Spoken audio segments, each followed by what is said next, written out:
Highlander the Trilogy. There can be only one. Plus a couple of sequels. Starting Wednesday at 9 on BBC Choice. It's entertainment, it's digital. This is Private Eye Eddie McMullen, a happily married man. Until now. Mr. McMullen, I really need to tell you something. He sent me Dancy's dad. Now Eddie's got his own case to solve. Is there any truth in it? What do you think? You say you don't know anything about me, but there's your proof. It couldn't happen to a nicer guy. Barbara Hart was a glamour puss. She wouldn't look twice at our Eddie. Oh, but I would. Ricky Tomlinson is Nice Guy Eddie. I just want to find me dad. In a one-off drama special, Thursday 8:30, BBC One. BBC One hands over to BBC News 24 in 5 minutes after a late night look at the weather with Philip Avery. Hello there. Tonight's weather view does in fact feature quite a bit of wet weather, thankfully not all of it coming towards the British Isles. We'll talk about that in just a moment or so, but first of all I want to take you to the southern parts of China where the persistence of this cloud has caused a real problem. Extensive flooding reported within the past few days or so. That's how it looks from above. Underneath, this is what's happening, getting close to the June average falling here in parts of southern China in just a few hours or so. And indeed over the next 2 or 3 days I think we'll see the persistence of areas of low pressure and their attendant fronts just adding to the rainfall totals and as a consequence the flood problem as well. We take a look at the whole of the situation across Asia and you'll see that there is some dry and fine weather to be had there in Tokyo and across the northern parts of China too in Beijing. Really quite sticky at this time of year, around about 30 degrees. So too in Karachi, but elsewhere a lot of heavy and thundery showers to come. Now, if you were with me last night, you may well remember that we were talking about extensive flooding reported in some of the southern Gulf states of the USA. This whole massive cloud, in fact, is the remnants of Tropical Cyclone Alison, which has been around for some time now and is showing no great inclination to move away. You see the ribbon of cloud there is stretching away towards the panhandle of Florida, and that is going to be around for the next 2 or 3 days as well. At the same time, we're bringing a lot of warm and moist air from the Caribbean, throwing it right up across the Midwest, right in fact towards the Canadian border, and I think that situation will persist over the next few days. But there's a bit of a problem developing as we move into the mid part of the week because cooler and fresher air is moving across the border from Canada, and where those two air masses meet it may well generate a very active front, and I'm sure we'll see some thunderstorms if not some tornadoes along that line over the next few days. We'll bring you of course the very latest as we get it. Ahead of the front, things really warming up across the eastern side of the states. You see how the temperatures rise even as far north as Chicago, and plenty of sunshine there. A little bit more disturbed though as you move down towards Miami. Now the week here in the British Isles starts on a fairly quiet note, but then we get our own fireworks later on, Thursday and Friday promising to be a good deal more unsettled. Weak fronts dominating across the northern parts of the British Isles as we start the week, high pressure to the south, but you'll see that as we've moved on through Tuesday, getting in towards Wednesday, Thursday and Friday, so this area of low pressure creeps its way towards the British Isles, tending to throw bands of weather up and across many parts as we move on towards next weekend. That's the general theme. Back to the here and now. High pressure in the south, that's where we'll see the finest and driest of the weather to start off the week. The fronts away to the north, but gradually slipping that little bit further towards the south. The best of the sunshine in the south, and I think there you may well see the temperatures that are around about 18 degrees. Tuesday, a sunnier prospect across many parts of the British Isles. Until late on in the day, we'll see the first of those bands of weather gradually moving in from the Atlantic. And Thursday, well, that's when things begin to turn a good deal more unsettled. So Wednesday, a little bit of dry weather hanging on in the south, but Wednesday, Thursday and Friday looking very unsettled for most. Good night. Unsolved murders. She left for work on April 10th, 1982 and she never came back. Cracked by the Cold Case Squad. That's it, that's him. Boyd, I've got a match. Step into the mind of a killer. Because I believe a man did this. No, but only keep his innocence. Unearth the secrets of the grave. The knife at the trial wasn't the murder weapon. Trevor Eve. I'll bribe you. Oh, yeah. Claire Goose and Sue Johnston. She's lying. Are Waking the Dead. New Crime Double starts Monday the 18th of June on BBC One. Get out of there! The truth will out. Goff fired up, charging in, arms and legs pumping like a steam train. War looking safe as the Bank of England, really. Oh, that went like a bullet through extra cover. And he's burned up ground to get to that magnificent catch. of an absolute blunder. He miffed it and muffed it and missed it. One has to say You put it very nicely, Burs. Full coverage of the NatWest series on BBC Radio 4 198 Longwave. Live and in touch through the night, now on BBC One with BBC News 24.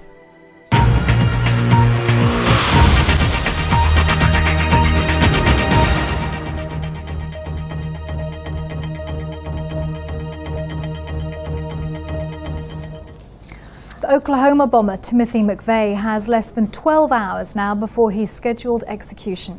He's been transferred to the unit where he'll be killed by lethal injection, his death watched by survivors and relatives of the 168 victims who died in April 1995. In the small hours, the final journey of the condemned. With an armed procession, Timothy McVeigh is brought to the execution house. He refused to be filmed. The cameras stopped before he stepped out of the van. He is now in this windowless cell under constant surveillance. Here he'll have his final meal before being led into the execution chamber. At breakfast time tomorrow, he will receive his lethal injection, the government-approved method of killing.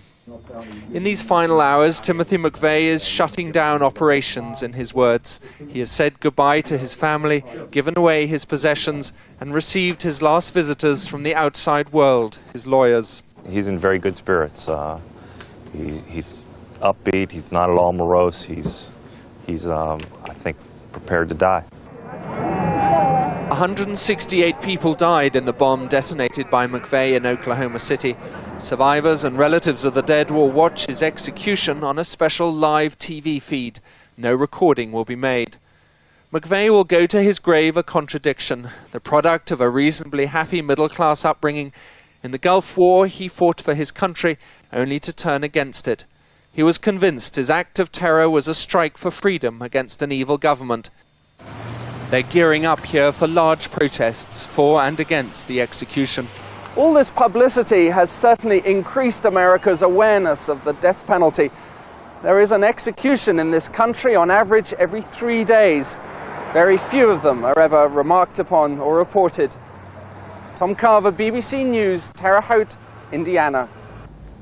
Our correspondent Jane Stanley is in Terre Haute in Indiana, where Timothy McVeigh will face execution, and she joins me now live. Jane, what reaction has there been from this apology that Timothy McVeigh appears to have made? Well, it's a very qualified apology, even if you could actually use that word, it must be said. Timothy McVeigh said through his lawyers that he was sorry for the pain and suffering he'd caused, but in no way was it wrong what he did. So he still stands by his act in blowing up the building. And some of the survivors and their families, as you can imagine, are not taking that as any form of apology. The pain, they say, 6 years on, is still as strong for them, and they would appreciate something a bit more from Timothy McVeigh.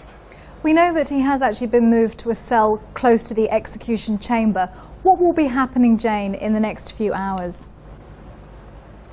Well, literally in the last few minutes, his telephone calls have been stopped, and then he will be having, in a few hours' time, of course, his last meal. He can either choose to have something prepared by the penitentiary cooks, or he can send out for whatever meal he would like, as long as it's not more than a limit of $20.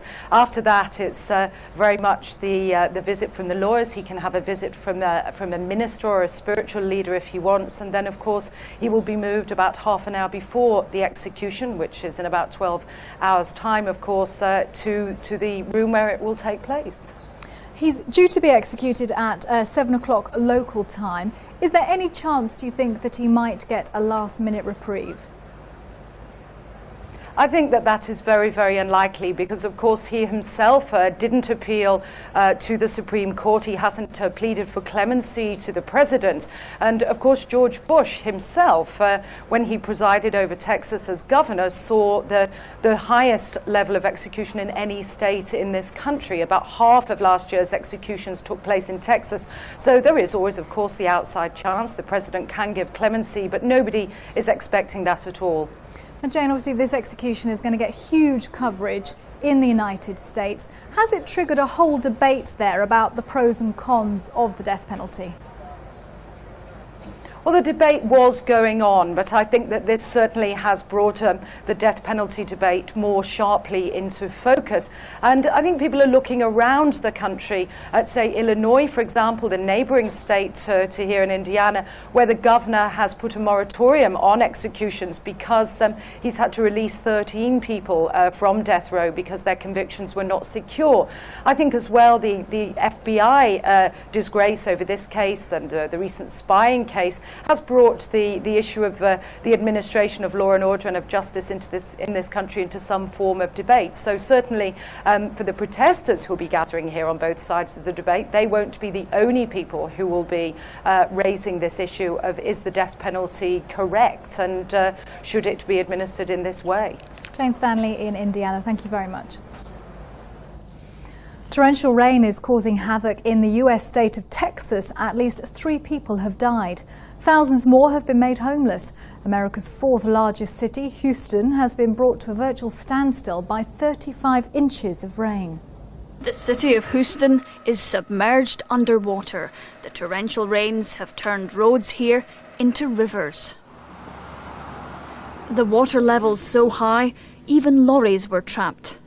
Some stranded victims had to be rescued from the rooftops. Thousands of people have been made homeless here over the last 4 days. I just thank God we got out with our lives and our babies. Been here for 34 years and I've never seen anything like it. By nightfall, this petrol station had become a makeshift shelter as families were forced out of vehicles. The aftermath of the tropical storm is wreaking havoc across 28 counties. President Bush has declared a state of emergency in Texas, while weather forecasters are predicting there's more rain to come. Emma Simpson, BBC News. European Union foreign ministers are to meet in Luxembourg later on Monday. At the top of the agenda is likely to be the Irish rejection of the Nice Treaty on European enlargement in a referendum last week. The treaty has to be approved by all member states before new countries can join the European Union. It may have been the lowest turnout in Irish history, but when the Irish Prime Minister Bertie Ahern went to cast his vote in favour of European enlargement last week, he surely wasn't expecting the result announced on Irish TV a few hours later. Good evening and welcome to 6-1, the main story tonight. There's been a no vote in the referendum on the Nice Treaty. The final result is likely to show 54% against. Mr Ahern tried to put a brave face on it. I think it is a disappointment, but as the Taoiseach has said and I have said in my statement, the democratic will of the people is the democratic will of the people. It's an election. The EU Commissioner for Enlargement, on a visit to one of the leading candidate countries, Slovenia, was quick to try and reassure his hosts. The process of enlargement will continue. The process of accession will continue with the same speed, the same quality, and the same degree of political commitment. The treaty signed in Nice last December, after the longest and one of the most acrimonious European summits ever, is meant to reform the structures of the EU to allow for enlargement, from the existing 15 member states to up to 27, beginning by the year 2002. Most of the countries hoping to join were at a meeting of Central European heads of state in Italy last week. They made it clear they didn't want the Irish vote to set a precedent, and they demanded a more vigorous campaign from existing members on their behalf. But there has been sympathy for the Irish vote, especially in some smaller European states. And even in France, the Irish revolt has fueled calls for a referendum there, from both the right and the left.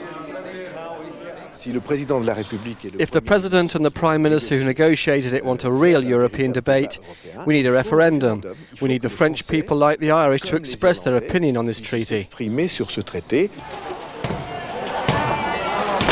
Last December, the enlargement treaty provoked plenty of opposition on the streets of Nice.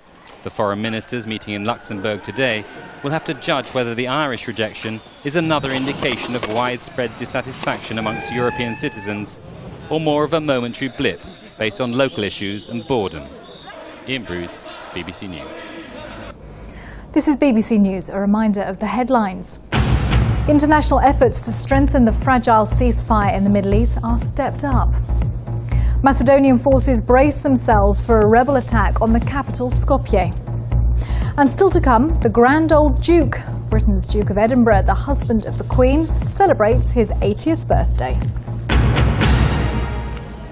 Funerals have been held in Japan for some of the 8 children killed by a mentally disturbed man who went on the rampage with a knife in a primary school on Friday. The killings have sparked debate in Japan over both school security and treatment for people with mental illness. Charles Scanlon reports now from Tokyo. Mourners arrived for the funeral of the youngest victim of Friday's horrifying attack. 6-year-old Takahiro Totsuka was one of 8 small children stabbed to death in their classrooms. Buddhist funeral services have been held across this quiet suburb. The shock and anguish is only just beginning to take its toll. I feel frustrated and angry. It's so hard to think she's not coming back. We're known as the quiet suburb of Osaka, and I never thought we'd see such an incident here. It's like something out of America, though not with guns, but with knives. At the school gate, people have been arriving to pay their respects. It was here on Friday morning that a man broke into the grounds and went on the rampage with a large kitchen knife. It was 15 minutes before he was overpowered by members of staff. Many of the children were stabbed in the back as they tried to run away. Police are continuing to question the 37-year-old man arrested at the scene. A former janitor at a neighbouring school, he has a long history of mental illness and violent behaviour. Psychiatric tests will be carried out before police decide how to charge him. The killings have sparked an anguished debate in Japan over how to treat potentially violent mental patients. There are also growing calls for increased security at schools, which have long prided themselves on being open to the community. Charles Scanlon, BBC News, Tokyo. Police in Bangladesh say they've arrested 4 clerics accused of masterminding the explosion that killed 11 people during a Bengali New Year concert in Dhaka 2 months ago. A senior police officer said one of the detained men, Maulana Akbar, was vice president of an Islamic school. The other 3 detainees were teachers at Mr. Akbar's school. Correspondents say there have been at least 10 bomb attacks against rallies or concerts in Bangladesh over the last 2 years.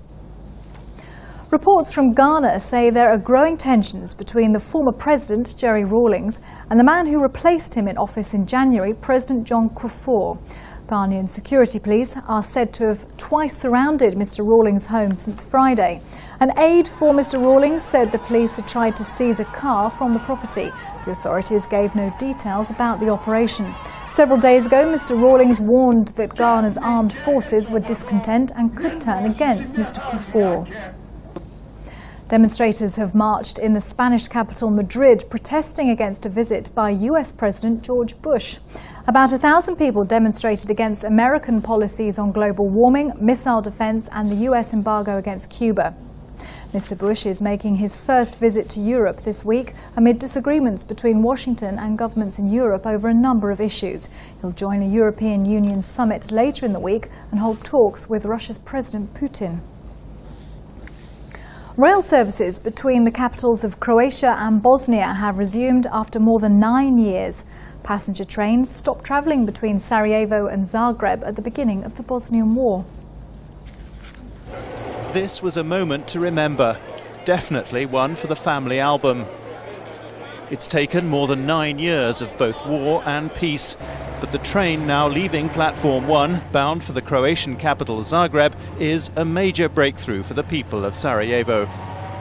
There were only a handful of passengers on this inaugural service, but with the Bosnian capital now linked via Zagreb with Western Europe, and with credits available from 2 European banks, the hope is that this shiny new rolling stock will quickly fill up with passengers and goods moving in both directions.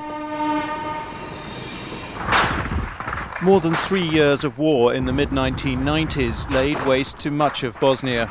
With each side denying the enemy both territory and communications, railways were among the first to suffer. But with the arrival of peacekeepers also came hope and moves to rebuild tracks to cities such as Tuzla. But only short stretches were reopened. Reconstruction was limited by the shortage of funds and the lingering suspicion between former enemies. Until now, landlocked Bosnia's only other rail link with the outside world was the line between Sarajevo and the Croatian coast. With Zagreb now back on the timetable, the next targets for Bosnian railways are Budapest this autumn and later Belgrade.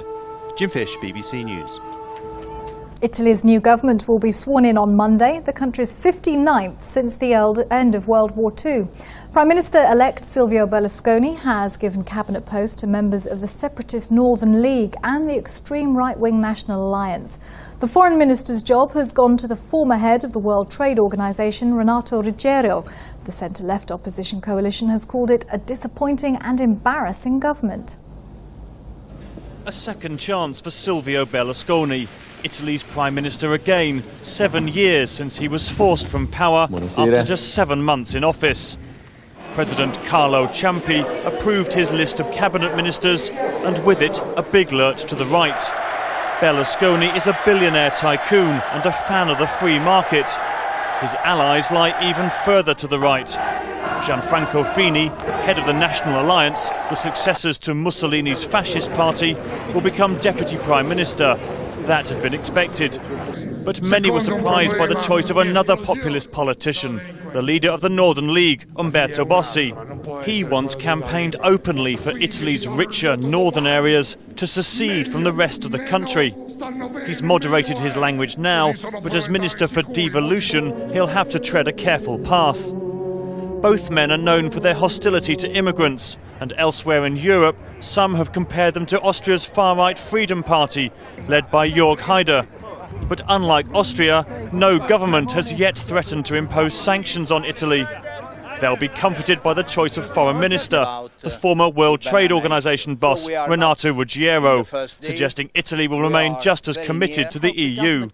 It's a fractious coalition, and with Berlusconi still facing charges of bribery and false accounting, its success is far from assured. Bill Hayton, BBC News. The Duke of Edinburgh has been celebrating his 80th birthday at a huge gathering of the royal family and friends at Windsor Castle. The celebrations began with a service at St George's Chapel, during which Prince Philip was praised for his encouragement, inspiration and sheer stickability. A word of congratulation from the Dean of Windsor for the royal family's latest octogenarian. Not that the Duke shows any sign of making concessions to his age. He still carries out more than 350 engagements a year, many of them at the Queen's side. Almost the whole of the royal family turned out to celebrate, including the Earl and Countess of Wessex and Prince Charles, to whom the Duke recently wrote denying reports that he viewed him as precious, extravagant and lacking in discipline. Prince Harry, on the right and growing ever taller, was there too, but William is still in Africa. Inside the chapel, Princess Margaret, still suffering the effects of 3 strokes, took her place in her wheelchair, her paralysed left arm in a sling for comfort. The Queen Mother, now just 2 months away from her 101st birthday, walked in slowly but unaided. In all, there were some 50 royals in the congregation, including 17 of the Duke's family from Germany. The service itself was private, but they heard the Dean paid tribute to Prince Philip's loyalty, inspiration, example and sheer stickability. In more than 50 years of public life, the Duke has established a reputation as the most outspoken and controversial member of the royal family. He says what he thinks, sometimes when he shouldn't, and he certainly would have struggled with a career in the diplomatic service. But he's always regarded his first and most important duty to be to support the Queen, and in that he's acknowledged as being beyond reproach. Today, the Queen said she couldn't believe he was 80 and thanked him on behalf of everyone at the celebrations. Jenny Bond, BBC News at Windsor Castle.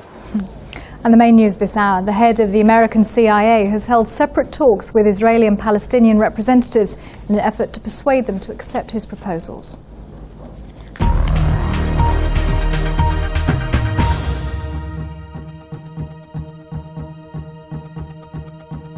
Hello, good morning to you. Yesterday we had some pretty good temperatures in the south. Torquay was the top temperature at 20 degrees. Further north, Lucas had the lion's share of the sunshine. Perhaps a different story through today. rather more clouds spilling into the north and west of the United Kingdom, and that'll generate a few outbreaks of rain at the same time, but not a huge amount, just drizzly rain in the wind. The showers we saw yesterday in the southeast have moved out of the way, and it'll be quite a chilly start to the day as well. But more cloud moving in during the second half of the night, and this morning we'll probably find some of that rain into the Irish Sea, into the north of England, some still across a good part of Scotland, but a good deal of sunshine in the south, and here quite a cold start. 5 or 6 degrees the lowest temperature. But also some sunshine, but through the morning and into the afternoon we'll find that sunshine turning increasingly limited as we find more cloud rolling down from the north. I think along the south coast it should be good, pretty good for the Channel Islands. Jersey should see a lot of sunshine through the afternoon, but more cloud moving into Northern Ireland, southern Scotland and the north of England. That'll hold the temperatures down. We're looking at best around 14 or 15 degrees, but I think in the sunshine, especially in the south, 17, 18, maybe a 19 popping up somewhere. Now for the rest of the week we have quite an interesting change. Relatively quiet start to the week, and then through Thursday and Friday we start to see a new area of low pressure move through. That'll freshen the winds and bring some rain. Temperatures will similar to what we've seen over the last 3 or 4 days, but quite warm in any sunshine. Well, let me show you what's going on. We have a high pressure system out to the west here. This looks all a bit complex, but it isn't that much. Those begin to move out of the way, and eventually that high pressure moves across us to give some settled conditions. But quite a sharp low developing, and this is the one that's going to get closer and closer towards the end of the week. Bit of a bullseye by the time we get into the weekend, and it also will bring with it a fairly strong wind and some outbreaks of rain. So a real change come this time next week. So the winds initially relatively light, but then they start to freshen up, and once that low arrives, these southerly winds will start to take over, then come in from the east as the wind and the low begins to move across us. So quite a change in conditions, and pretty much a change in temperatures. Relatively cool across the northern half of the United Kingdom. Once those southerly winds arrive, they'll lift the temperatures up quite nicely, warming things up for a good part of England and Wales, and pushing that warmth up into Scotland through Friday and into Saturday. But unfortunately, also will come some rain. So on to Tuesday's forecast then, a lot of fine dry weather, 17, 18 or 19 degrees of top temperature, 16 in Northern Ireland, still relatively cool across the north of Scotland, 12 or 14 degrees. Wednesday is a much cloudier day, quite a wet day for a good part of the United Kingdom, some outbreaks of rain coming and going for all of us really, and still quite cool, only 11 or 12 degrees in the more central northern parts of Scotland. Then through Thursday and Friday we start to lift the temperatures up somewhat as that mild air starts to arrive, but with it some outbreaks of rain, some showery rain covering just about anywhere really, and into Friday it's a similar kind of picture with those rain bands coming and going during the course of the day. Europe doesn't fare that much better. They still have some wet weather around this area of low pressure in Europe. Gave a very wet day yesterday across parts of Switzerland. That seems to move out of the way, and in fact once the high leaves us, it moves across the more central parts of Europe. That means it'll dry things out considerably, but quite a deep area of low pressure giving some quite wet weather around Scandinavia. So here quite an unsettled scene through Monday and into Tuesday, lots of showers, fairly breezy as well. France doesn't look too bad, some sunshine here, still quite warm in Spain, a few showers in southern parts of Spain, and the eastern side of Europe sees 1 or 2 of those showers as well. For the sunshine and the high temperatures, the Mediterranean looks pretty good for the next few days. Bye for now.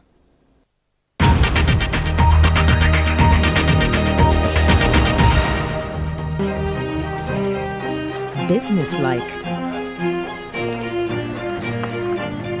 lateral thinker, perfectionist, workaholic, upwardly mobile. Business Today starts tonight at 8:30 on BBC News 24. Hey Fred, have a look at this. Animals! So what are they fighting about now? TV licence. TV licence? Yeah, which one's going to pay it? Oh! That's gotta hurt. Not really. It could be just a smidge over £9 a month when you pay by direct debit. Not that Dino or Rex would know that. Rhymes the size of peas. Come on, love.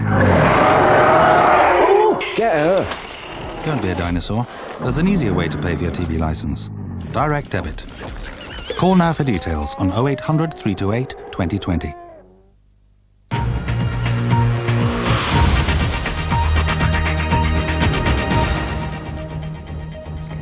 This is BBC News 24. I'm Heather McCarthy. The main news now at 1:30. Anne Widdecombe says she may run for the Tory leadership and calls for radical change in the party. The Oklahoma bomber's final hours moved from death row to the complex where he'll be executed. Prince Philip celebrates his 80th birthday with a party at Windsor Castle. And in sport, a one-day win for Australia over England with just 3 balls to spare. And Widdecombe has become the first Conservative to break cover in the race for the party leadership. With many Tories still reeling after Thursday's electoral rout, she's planning to make a decision after talking to colleagues. Meanwhile, senior Tories have spent the day giving their assessment of what went wrong. Our political correspondent Mark Mardell has been listening to what they've said. Anne Widdecombe hasn't quite said she wants to be the next Conservative leader, but if she had a hat, it would be sailing fast towards the ring. There are quite a lot of people who would like me to run, but that doesn't mean I can just jump in. I've got to take soundings, just see how wide the support is, consider what I've got to offer. It would be very premature to make any decisions now. Importantly, she signalled she would not shut out the talents of Tories keen on the euro, but took a sideswipe at some colleagues. Over the last few days, our activists will have been shattered. The loyal people who voted for us will have been shattered. I don't think we can all go away and hide because we're afraid of being asked questions about the leadership. Perhaps that was aimed at Michael Portillo, who after the election went off to Morocco for the weekend to ponder his future. Or it could be about Ian Duncan Smith, spotted but silent today. Ken Clarke will meet with his old campaign team in London tomorrow. They'll try to decide what to do. His enthusiasm for the euro makes it most unlikely he'd win the leadership, but his backing would be a big prize for someone else. Allies say the party has to welcome pro-Europeans back. Whoever is the next Tory leader will have to allow a free vote when it comes to the Euro referendum, if there is one. Otherwise, I think the party will have much more difficulty. But Conservative MPs here in Parliament may not like the idea of moving back towards the centre. One has just told me that bringing Ken Clarke back on board would be just a cobbling together, ending in catastrophe.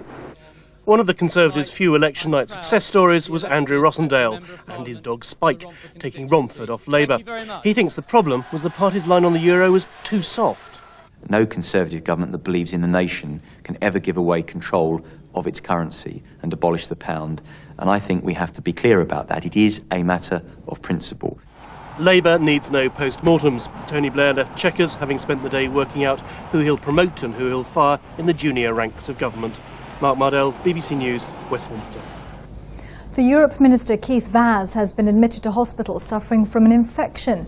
The Leicester MP is said to be under observation. Mr Vaz has become subject of increasing speculation that he's to lose his job as part of Tony Blair's reshuffle of junior ministers.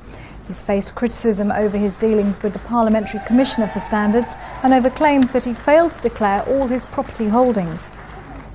The new Home Secretary, David Blunkett, has announced he's setting up a standards unit to improve the performance of police forces in England and Wales. The new unit will work with officers to ensure a consistent approach to standards and encourage the sharing of best practice. Mr Blunkett said differences in crime detection and clear-up rates between forces were unacceptable. The Oklahoma City bomber, Timothy McVeigh, is spending his final hours alone in a cell, a short walk from the execution chamber, where he's due to be put to death by lethal injection later today. McVeigh has offered a qualified apology for the deaths of 168 people in an attack on a federal building in 1995. ABC's Carla Wall is monitoring developments at Terre Haute. Timothy McVeigh met with his attorneys today. He will meet with them again tomorrow, 3 hours before he's scheduled to be executed. They say he is calm and has even managed to sleep a bit. Timothy McVeigh's attorneys spent just under 2 hours with their client. They say McVeigh is in amazingly good spirits, that he's rational and maintains a sense of humor. I don't know how a normal person who is less than 24 hours from death is supposed to react, but I would say his attitude and demeanor is very good. Just before dawn, McVeigh was transferred from death row to the so-called death house, where he will spend his final hours. Prison officials say he was cooperative in the move. He was able to look up in the sky for the first time in a number of years and see the moon directly, and that was valuable to him. In the 9-by-14-foot holding cell, McVeigh continues to say his goodbyes, writing letters, phoning family and friends. In a series of letters published in Sunday's Buffalo News, McVeigh issued an apology of sorts to the 168 bombing victims. "I am sorry these people had to lose their lives," he writes, "but that is the nature of the beast. It's understood going in what the human toll will be." It would be a mistake to extrapolate from that he has remorse for the bombing. He sincerely believes he did what was necessary to the U.S. government. He wanted a body count. 300 of the victims will watch McVeigh's execution on closed-circuit TV in Oklahoma City. Paul Howell is one of 10 who will witness the lethal injection in person through one-way glass. I wished he could see me, in a sense, because I wanted to look him in the eye and I want him to look me in the eye. Demonstrators for and against the death penalty are gathering in Terre Haute. At St. Margaret Mary's Catholic Church, Father Ron Ashmore asked the congregation to pray for the victims and McVeigh. McVeigh has asked that no autopsy be conducted on his body, no memorials held. He has planned to be cremated, his ashes scattered by his attorney in a secret place. Carla Wohl, ABC News, Terre Haute, Indiana. Rival gangs of nationalists and loyalists have clashed in the north of Belfast, hurling stones and other missiles at each other. A Sinn Féin Assembly member claimed loyalist paramilitaries had been orchestrating the trouble. An RUC spokesman said police had restored order. The train robber Ronnie Biggs has written a letter to a national newspaper asking to be set free before he dies. Biggs, who's 71, is back in Belmarsh prison after spending nearly a week in hospital. He said he had a fourth major stroke last week. A man has been charged with the murder of his estranged wife after remains were found in the garden of their home they shared. Stuart Johnston is accused of killing Angela Johnston at the house in Forkham Green, Kent, in March 1997. He will appear before magistrates in Dartford later today. Forensic experts started digging the back garden on Friday after getting a tip-off from a member of the public.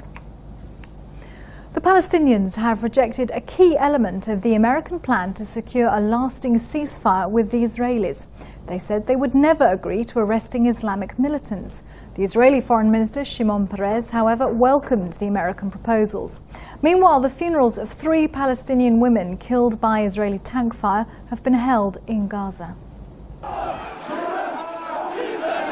Fury and grief in Gaza today as Palestinians buried more dead.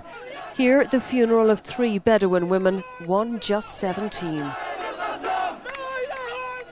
This tent was their only home, and it was ripped to shreds by an Israeli shell. A shell packed with these deadly darts called flechettes. The Israeli army claims Palestinian gunmen fired first, but it now says the killings may have been a mistake. Where's the ceasefire, Palestinians say, when innocent women can be killed like this? But it's a ceasefire the international community is desperate to hang on to, so more diplomacy. Here, Sweden's Prime Minister meeting the Palestinian leader Yasser Arafat. But behind the smiles, there's pessimism about what can be achieved. And for both communities, no end to the pain. At the bedside of this 5-month-old baby tonight, Israel's Prime Minister visibly distressed. Tiny Yehuda Shoham is the son of Jewish settlers, brain damaged when Palestinians attacked their car. Now his parents fear he's slipping away. Tonight each side is accusing the other of breaking the ceasefire. There is an American plan to make the truce stick, but a meeting on that has been postponed. The prevailing mood is mistrust. Orla Guerin, BBC News, Jerusalem. An investigation for the BBC's Panorama programme has revealed that airlines have known of possible links between deep vein thrombosis and long-haul flights for at least a decade. The general public has only been made aware of the risks in the past few years. The programme included claims from scientists that their requests to study blood clots among passengers were turned down or ignored by dozens of airlines. John and Ruth Christopherson are still coming to terms with their daughter's death. Treasured photographs capture Emma's last holiday in Australia. After the long flight home, she collapsed and died. She was 28. She'd suffered a massive blood clot. Her mother believes airlines should have warned passengers about the risks when they first knew about them 10 years ago. They could have gently told the public there was no need for panic. The questions could have been raised and the issues could have been dealt with. But they chose to do nothing. And Emma died. For tonight's Panorama programme, a British Airways spokesman was asked why passengers were not told about deep vein thrombosis and the risk of potentially fatal blood clots during long-haul flights. The airline said it did encourage passengers to exercise to avoid circulation problems, but it didn't want to confuse and alarm people by specifically mentioning blood clots. With the benefit of hindsight, we could have used the word blood clots. We didn't. We chose the terminology that we did, using advice from people who are experts in communication and getting to the majority of our passengers so that passengers will actually understand what we're writing. Sitting still for long periods is the problem. One study suggested that DVT could affect 1 in 10 long-haul passengers. And experts believe that the number of victims in Britain could be far higher than at first thought. There are no accurate figures telling us how many people die from flight-related blood clots, but I would estimate that it's certainly in excess of a few hundred, and possibly up to as many as 1,000 people a year. And that's based on our experience from hospitals in close proximity to airports. And there are further calls for more public information about DVT, as the first the Christophersons knew about it was when it killed their daughter. Christine Stewart, BBC News. The General Medical Council will review the case of one of the doctors disciplined over the failures in the child heart operations at the Bristol Royal Infirmary later today. The surgeon, Janardhan Dasmana, has been banned from operating on children, and the hearing will decide whether the restriction should continue. The much wider public inquiry into the affair will publish its findings in the next few weeks and is expected to result in a radical overhaul of medical practice. Large numbers of men and women confess they don't wash their hands before preparing food. A survey carried out for National Food Safety Week found that over 30% of men and 17% of women don't always wash their hands after going to the toilet. Today's survey also suggests young children wash their hands more than adults. There's a claim this morning that increasing number of hospital patients are being sent home before they're ready because of the pressure the health service is under to treat more people and cut waiting lists. The Carers National Association carried out a survey of 2,000 people who care for someone who is ill, disabled or frail. The number of people having to go back into hospital within 2 months has almost doubled in the last 3 years. The Duke of Edinburgh has been celebrating his 80th birthday at a huge gathering of the royal family and friends at Windsor Castle. The celebrations began with a service at St George's Chapel, during which Prince Philip was praised for his encouragement, inspiration and sheer stickability. A word of congratulation from the Dean of Windsor for the royal family's latest octogenarian. Not that the Duke shows any sign of making concessions to his age. He still carries out more than 350 engagements a year, many of them at the Queen's side. Almost the whole of the royal family turned out to celebrate, including the Earl and Countess of Wessex and Prince Charles, to whom the Duke recently wrote denying reports that he viewed him as precious, extravagant and lacking in discipline. Prince Harry, on the right and growing ever taller, was there too, but William is still in Africa. Inside the chapel, Princess Margaret, still suffering the effects of 3 strokes, took her place in her wheelchair, her paralysed left arm in a sling for comfort. The Queen Mother, now just 2 months away from her 101st birthday, walked in slowly but unaided.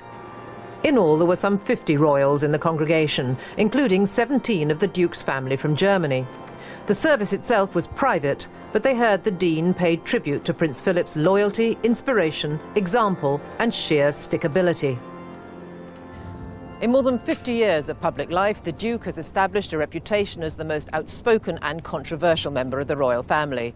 He says what he thinks, sometimes when he shouldn't, and he certainly would have struggled with a career in the diplomatic service. But he's always regarded his first and most important duty to be to support the Queen, and in that he's acknowledged as being beyond reproach. Today, the Queen said she couldn't believe he was 80 and thanked him on behalf of everyone at the celebrations. Jenny Bond, BBC News at Windsor Castle. This is BBC News 24. Still to come between now and 2, the sport and weather. Plus, the train that gets you from London to the south of France in under 7 hours.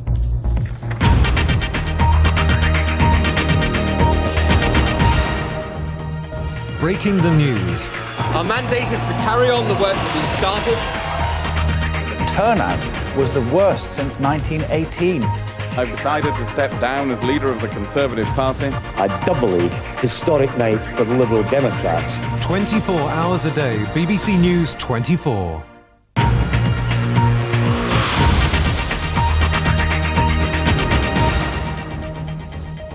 Now the headlines at just past 1:45. The Shadow Home Secretary Anne Widdecombe has become the first Conservative to say publicly that she's considering standing for the leadership of the party. The Oklahoma bomber Timothy McVeigh has been transferred from death row to the complex where he'll be executed later today. And Prince Philip has been celebrating his 80th birthday with his family at Windsor Castle. It's time for the sport now. Here's Adnan Nawaz. Hello again. We'll start in Montreal, where Ralf Schumacher claimed victory in the Canadian Grand Prix. He beat his brother Michael into second place, while Mika Häkkinen picked up his first podium finish of the year, coming in third behind the German brothers. There was disappointment for Britain's David Coulthard, though, as he and his McLaren failed to finish the race. For once, a Grand Prix start went to form, the Schumacher brothers maintaining their first and second positions into the first corner. Making early progress, Rubens Barrichello moved up from fifth to third, only for him to hit a wall after swerving to avoid the eccentric Juan Pablo Montoya. But the main story of the race was one of sibling rivalry, Ralf Schumacher climbing all over the back of his brother Michael. But the world champion held his brother's Williams at bay until he was outfoxed in his pit strategy. Michael pitted first, giving Ralf the lead, and a great stop from the Williams crew allowed him to maintain that advantage as he pulled out of the pit lane. David Coulthard had another nightmare. Going well in fourth, he suffered a blown engine with 15 laps to go. But it was a better day for teammate Mika Häkkinen. Despite starting a lowly 8th on the grid, he cut his way through the field to finish third. And with the Finn behind him, Michael Schumacher was content to cruise in second place, allowing brother Ralf to take the checkered flag, the glory, and his second race win of the season. Keith York, BBC News. Paying homage to Ralf, and this is how the new Drivers' Championship table looks. Coulthard's failure to finish the race means Michael Schumacher now leads the Scot by 18 points. There are still 9 races left in the season. In cricket, England are still without a win in the one-day triangular tournament. This time, Alex Stewart's men were beaten by the Australians, losing by 5 wickets at Bristol. It all went right down to the wire, though. Batting first, England made 268 for 4 in their 50 overs. Nick Knight and Marcus Trescothick put on 124 for the second wicket. The Aussies, they were helped by a quick-fire century from Ricky Ponting. They reached their target with just 3 deliveries to spare. Their captain believes the experience of his side proved vital. I've played 300 games, so I must have learned something over those games, and I think today was more about keeping our head and realising that we only had to score 1 ball with a couple of boundaries, and it was a really small ground with a quick outfield. And if we just kept our head, we were always going to score boundaries. So it was more a matter of knowing and trusting yourself. They're not world champions by luck. They're a fantastic side at both forms of cricket. And as I say, as David Graveney has stated, I've stated, and Nasser Hussain, the captain, has stated, we're on a learning curve. And our long-term goal is getting a side that can compete in the World Cup 2003. Still with cricket and the 5-day version, India beat Zimbabwe in the first test in Bulawayo. It was a straightforward 8-wicket victory for the Indians. Not that playing away from home is ever straightforward for Sourav Ganguly's men. Believe it or not, this was India's first test victory outside of India for 15 years. The defending champion Gustavo Kuerten has won this year's French Open Tennis Championship at Roland Garros. Reaffirming his status as the world's #1 clay court specialist, the Brazilian beat Spain's Alex Corretja in 4 sets. But British fans will not be able to see Kuerten at Wimbledon later this month, as the Brazilian said he needed a rest from Grand Slam tennis and will therefore miss the tournament. Kuerten's absence from Wimbledon is a major blow for the championships. Although on the form he showed at Roland Garros, his opponents won't be too unhappy. But he needed a set to find his rhythm in Paris, Corretja with the upper hand early on, breaking Kuerten in the opening game. The Brazilian regrouped though, unleashing his blistering backhand, and the scores were level. A tremendous battle ensued, with a further break each before it went to a tie-break. And Corretja had built up a 5-3 lead when this mistake from Curtin was to prove costly. With the pressure on, Curtin double faulted to hand the Spaniard the first set. The second was almost a repeat of the first, with Corretja again taking the early lead. But that was the cue for Curtin to find his form, the Brazilian wearing down his opponent with some powerful play from the baseline. By now, Curtin was on the ascendancy, with Corretja serving to stay in the set. And on this occasion, it was an error from Corretja that levelled the match at 1-all. The third was almost routine for the defending champion. An early break gave him a 3-love lead. Corretja just seemed to have run out of options. Even this driving forehand was matched by Curtin, and he went on to wrap up the set 6-2. There was only ever going to be one winner in the fourth, as Curtin romped through the next 5 games. Corretja never gave up though, saving 3 match points before a wayward forehand gifted the Brazilian his 3rd French Open title. Carrie Davis, BBC News. And more South Americans in the news as we move on to football, because Chelsea's Gustavo Poyet has joined Tottenham Hotspur on a 3-year contract. The fee is believed to be around £2.25 million. And Spurs fans will be delighted as the 33-year-old Uruguayan international joins Teddy Sheringham and Goran Bunjevcic as Glenn Hoddle's 3rd signing of the summer. And finally to golf, and the Australian Peter O'Malley has won the English Open at the Forest of Arden, beating Raphael Jacquelin of France by 1 stroke. In more testing conditions than the earlier rounds, O'Malley emerged as having the strongest nerve of all, completing a round of 66 to finish on 13 under par. He was chased right to the end by the brave Jacquelin, but the Frenchman missed this putt at the last to leave the 36-year-old Australian holding the trophy. And that's all the sport for now. Vets are warning that they could go out of business as a result of foot and mouth crisis. Those at the centre of controlling the virus say livestock have been reduced to such an extent that they now don't have enough work and believe redundancies are inevitable.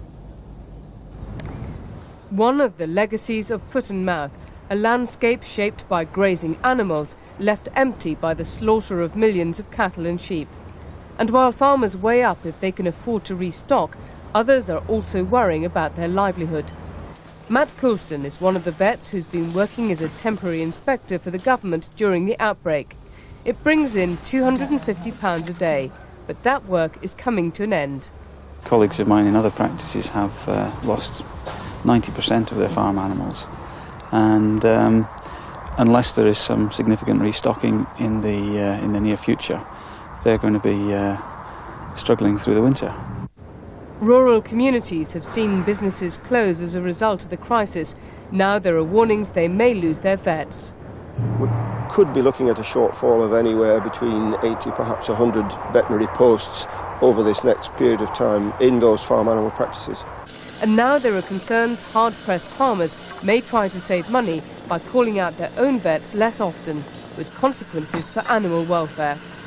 Farmers are just saying, well, we know that cow's ill, but we'll just leave it for a few days, hopefully she'll get better. So perhaps there's not deliberate neglect, but inadvertent suffering that's unnecessary.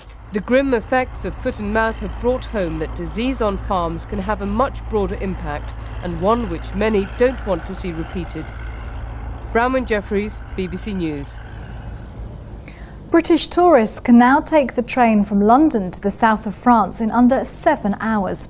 The high-speed service has cut nearly an hour and a half off its previous time and cost just £95 return.